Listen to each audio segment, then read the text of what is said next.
I love America. I love the Constitution. I love the First Amendment. I want to carry and all else. I love property. And let me tell you something. If you care about your country, read Ludwig von Mises and the 6 lessons of the Austrian Economic School, motherfuckers. From the streets of Melrose Park to the trading floor of the Merc, he's fought for every dollar he's ever earned. And now, with personal liberty and our system of capitalism under assault in America, he's here to seize back our rights from the government. With a cigar in one hand and a copy of the Declaration of Independence in the other, he's Shaun Thompson. And this is the Shaun Thompson Show. Some folks are born made to wave the flag. Ooh, they're red, white, Renaissance man is what comes to mind. His resume is beyond impressive. It just reminds me of the 30,000 decisions most people make on average every day. How many are about bettering yourself and bettering your own society? My next guest, about 80% of those decisions for the bulk of his life were to do just those two things. He's truly an amazing man. An author is something that we all benefit from. He has a new book coming out, Truth in the Age of Applause, How Stupidity is Ruining America. He's been a professor, priest, motivational speaker. He's taught here at Wheaton College, right in the area. It is my honor and privilege to introduce you to Dr. Andrew Fox. How are you? Great. Pleasure to be with you, my friend. Yes, it's such an amazing, and I love the fact that you've done this and you take time to write it, because this way other people can share from what you've done and what you've been able to witness, because it truly is a fantastic time to be alive. I don't know how old it is. I don't know how old you are, but it's, to me, this is my favorite time. If you could look back through history, now is the greatest time of both the opportunity and advancement in that opportunity and the rejection of it, showing you most people find solace and safety in servitude. And the flaw of the human being is just that. That's how I look at it. I wonder how you look at it. Yeah, just the same. And as my book title will say, I think other people look at it differently.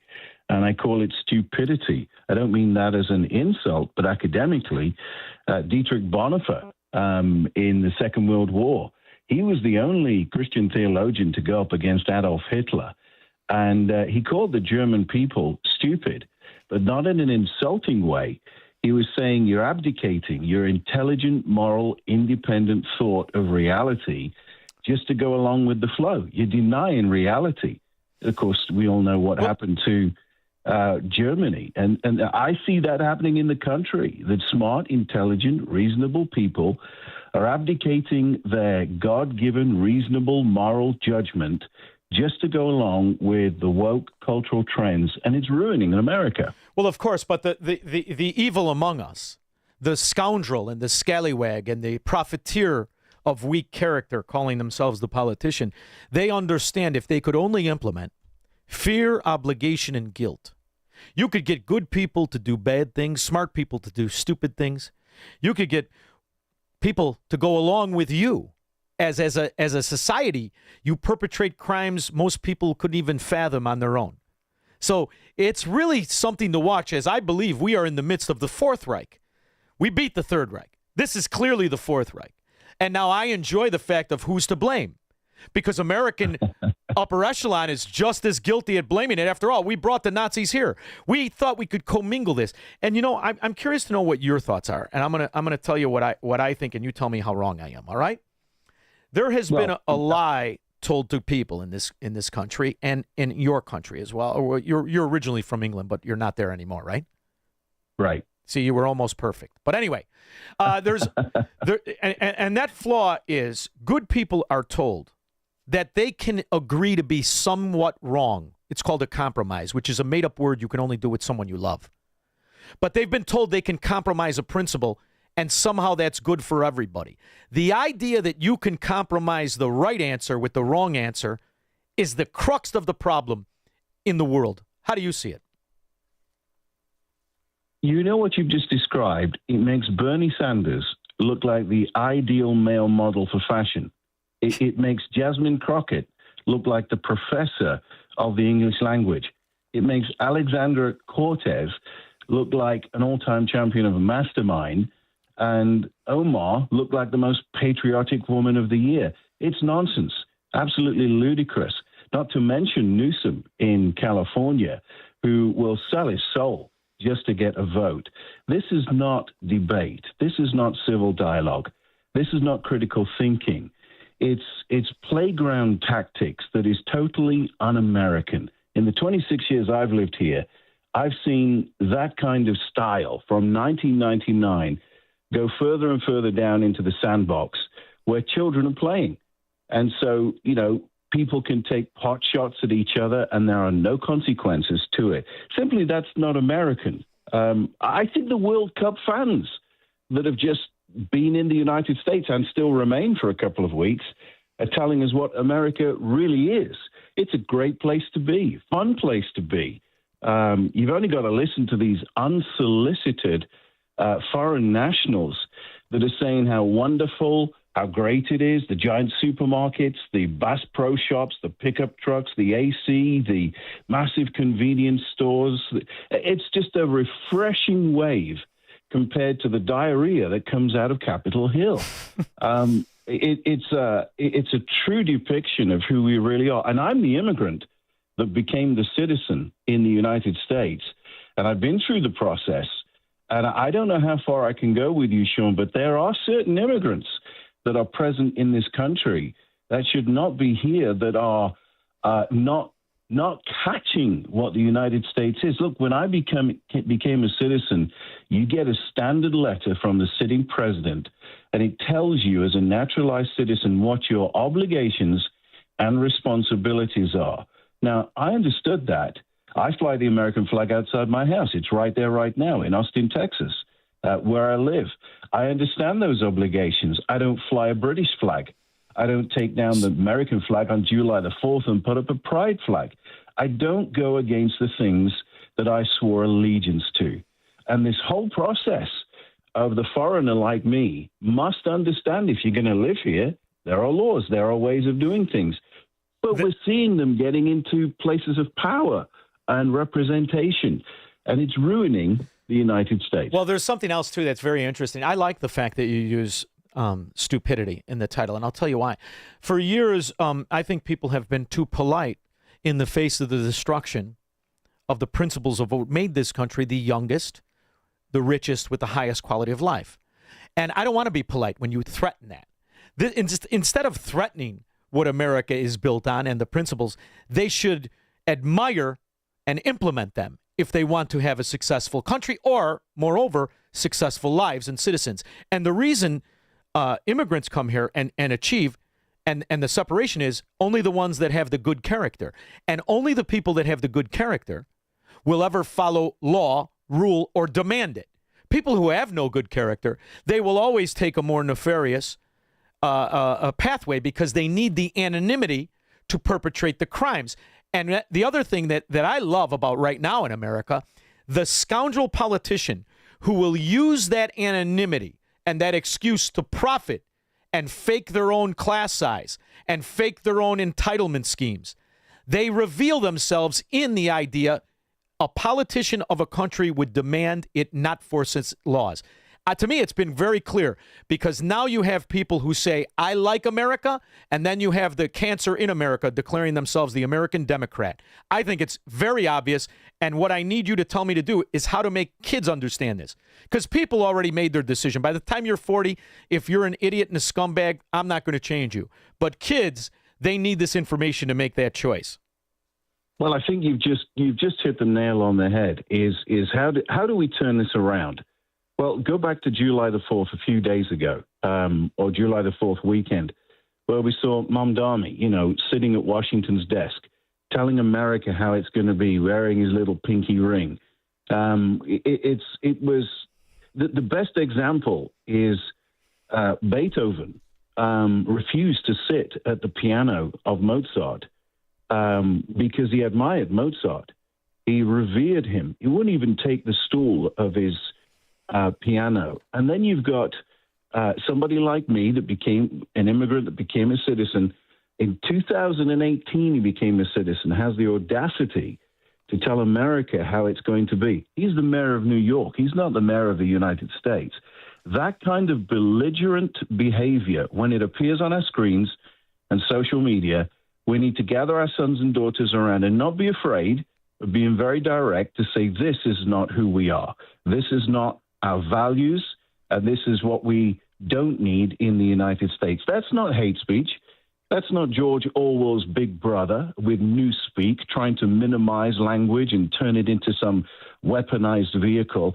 We need to tell our children straight. In my world, even as a priest, I think clergy should be more direct in their ministries to their congregations and communities, not politicized, but their ministry to people. They need to be crystal clear instead of being lukewarm, instead of being neither this nor that. Even as the scriptures tell us, you've got to be clear-minded. Now, my family, my daughter-in-law is Mexican, my son-in-law is black, all my grandchildren are a shade of brown. We have the most glorious conversations and fun and joking around our dinner table. Where else could you do that apart from the United States and have a lot of fun doing it? Well, but you cannot do it outside in the community anymore. the only separation of men is character. It has nothing to do with color. You know this.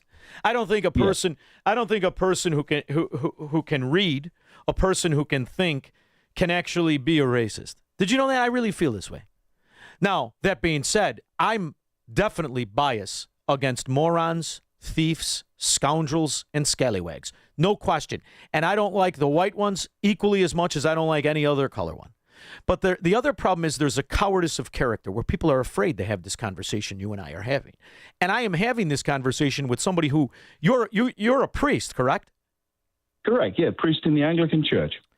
So it's a very interesting idea that you don't need that as a virtue shield to introduce yourself, to promote your scholarship, to talk about your ideas. And I love this idea because so much of what we've been brought to on the brink of giving up our sovereignty as a people and destroying and abandoning our principles has been brought to us by, I was born a Catholic, by Catholicism in the most case, but in a lot of limp-wristed Christians, which I think is my own phrase, and I like it a lot.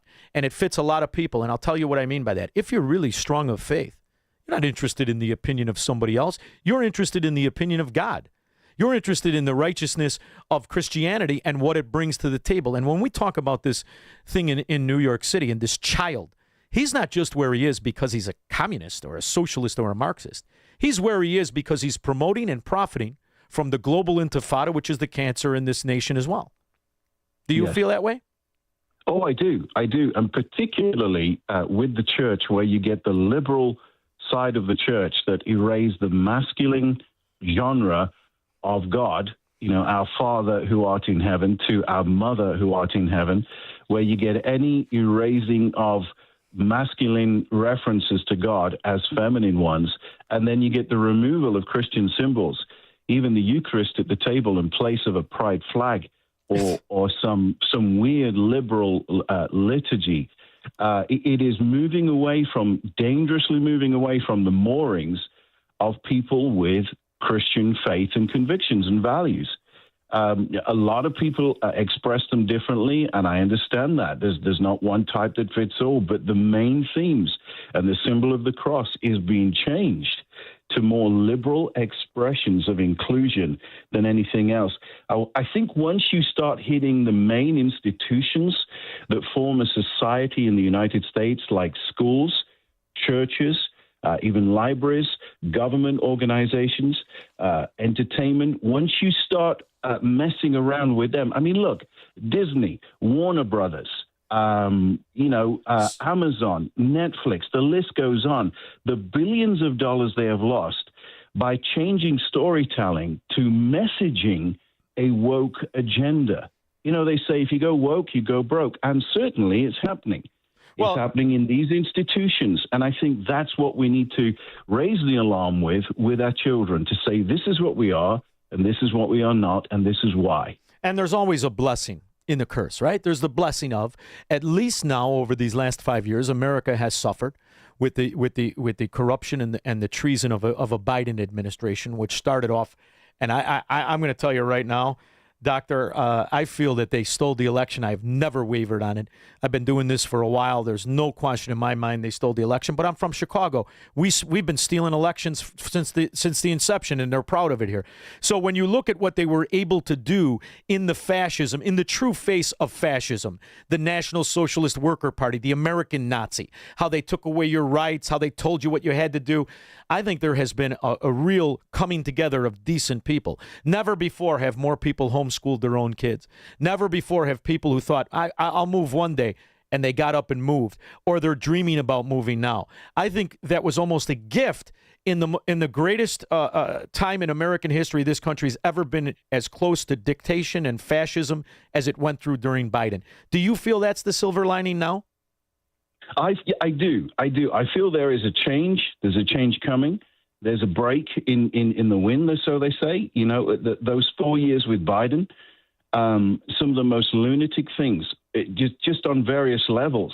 You've got, you know, the branches of the armed forces and high-ranking officers, men wearing skirts. What so does crazy. that do for the defense of the United States? It makes us a laughingstock. What do you do when you get a drag queen reading to impressionable children about sexuality through children's stories? The world looks and it laughs. What do you get where you get people in the administration stealing luggage at an airport? I love that story. Yeah. And it goes on and on and on. And it's the stuff of Saturday Night Live. When I first moved to the United States, July 1999, I loved Saturday Night Live. We used to get it in the UK, but I didn't really watch it. When I arrived here, I'd watch it every week. It was glorious. But something began to shift, and the Saturday Night Live sketches that were funny are now actually the reality of some people in this country. So the governor in New York, for instance, she erases the name mother and replaces it with gestating parent. Look, you go back in the 16th century, the Protestant Reformation, the invention of the printing press by Gutenberg, with words took on a new meaning. Words became serious. Now they are printed and accessible to everyone. And statistics will show you it takes about 100 years for words to become established as an unconscious norm in a society. This governor wants to change the word mother in a week. Well, the bastardization of language. Saturday Night Live. Yeah. It's the newspeak of George Orwell. It's the cutting away of normality. What are you going to do on Mother's Day?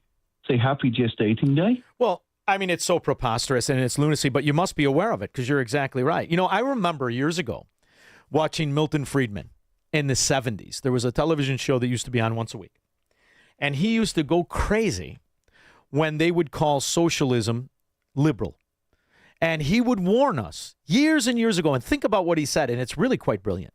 If you allow fascism and socialism, Marxism and communism, to use the word liberalism as a virtue shield, it will get further than you ever thought it could in this country. It will advance under a false virtue shield of liberalism. And when you really think about what we're saying, you, myself, and even to some aspects, our church, we're the real liberal. I don't want to tell anybody to do anything or force them to. I want to have a conversation and reason with them. But when you look at what we face, that is something we've done. The bastardization of language is a way to rewrite your own history to steal the future. And the opposition to the American principles and righteousness and truth is very good at that deception, is it not? That's a very, very smart view you have. I totally sign up for that. I think you've seen that principle last month in June when the Supreme Court went to debate over can biological men that transition to be women compete against women in women's sports. And it was a 6-3 vote no. The judicial system works. They've thrown it back to the states to say, let the people decide. Now, you might not like that. You might like it. But what it's left us with is a bad taste in our mouth because 3 female justices dissented and they ruled against it, or they ruled for it.